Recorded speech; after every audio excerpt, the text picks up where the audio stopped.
Good morning, my dear students. We are studying second unit, that is balance of payment. In our previous video, we have studied introduction and meaning of balance of payment. In this video, we shall try to study the second subtitle of this unit, that is the components of balance of payment. Broadly speaking, the components of balance of payment are classified into two categories. One is current account and the second one is capital account. We shall try to know what includes current account of balance of payment. Balance of payment on current account is a statement of actual receipts and payments in short run. It deals with short run receipts and payments. It includes the values of exports, imports of both visible and invisible goods. They can be either surplus or deficit in current account of balance of payment. The current account includes exports and imports of services, interests, profits, dividends, and unilateral receipts and payments from and to abroad. Balance of payment on current account refers to inclusion of three types of balances. That is merchandise balances, service balances, and unilateral balances, unilateral transfer balances. From this particular slide, it is very clear. Current account of balance of payment, it deals with values of goods, services, unilateral transfers on credit side and also debit side in short run. After studying this, we shall try to know the second component of balance of payment, that is capital account. Capital account, it shows transactions in capital account reflect a change in stock, either assets or liabilities. Capital account is the difference between the receipts and payments on capital account. It refers to all kinds of financial transactions.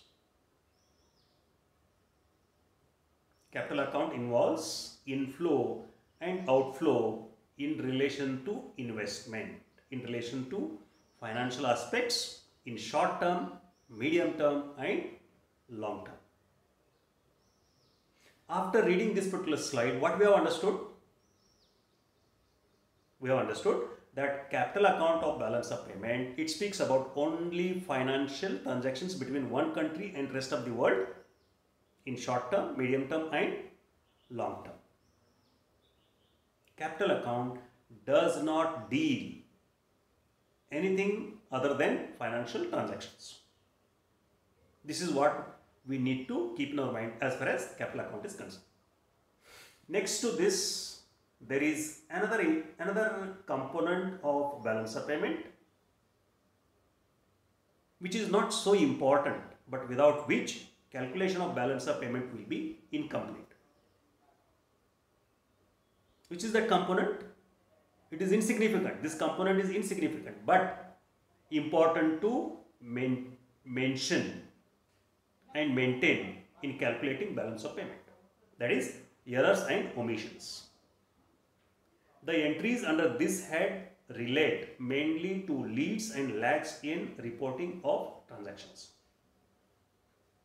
It is of balancing entry and is needed to offset the overstated or understated components. So the same explanation, if we see in the form of a table, how current account and capital account of balance of payment looks, it's like this. Look at your screen. Current account of balance of payment, it includes exports and also imports of three important items. One is goods, second one is services, third one is unilateral transfers. Current account does not speak about capital transactions. Now look at the other aspect of the table. Capital account, it includes exports and imports, that is credit and debit, but of only financial transactions. It includes only capital receipts and payments. In this particular table, star marks are given to some heads. Unilateral transfers, star mark is given. Capital receipts and payments are also given star marks. It means we need to know little more about these two important heads. We need to know what do you mean by unilateral transfers. It's a technical word. Therefore, knowing little more about this is essential for us.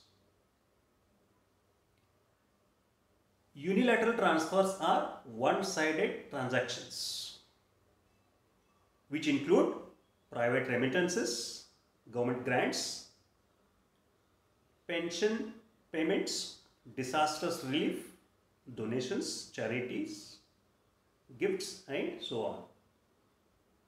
Look at the items included in unilateral transfers. These are just one-sided transactions. No returns for these transactions.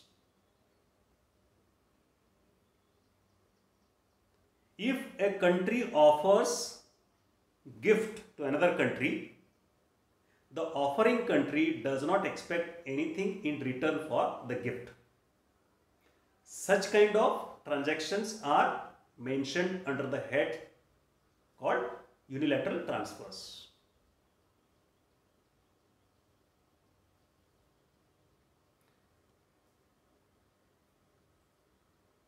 Now, while writing these unilateral transfers in current account of balance of payment, we must be very careful. If unilateral transfers are received, it should be written in credit column. If unilateral transfers are offered by our country to foreigners, that will be mentioned in debit column of current account. If India receives gifts, donations or relief fund from foreign country, that will be maintained, that will be mentioned in credit column of current account of balance of payment of our country. At the same time, if India offers gift, if it does charity or if it gives relief fund to any other country in the world, that will be mentioned in debit column of current account of balance of payment of our country. So this is what we need to know and understand about unilateral transfers. After studying this, another important term that we need to know in little details, that is capital receipts and payments.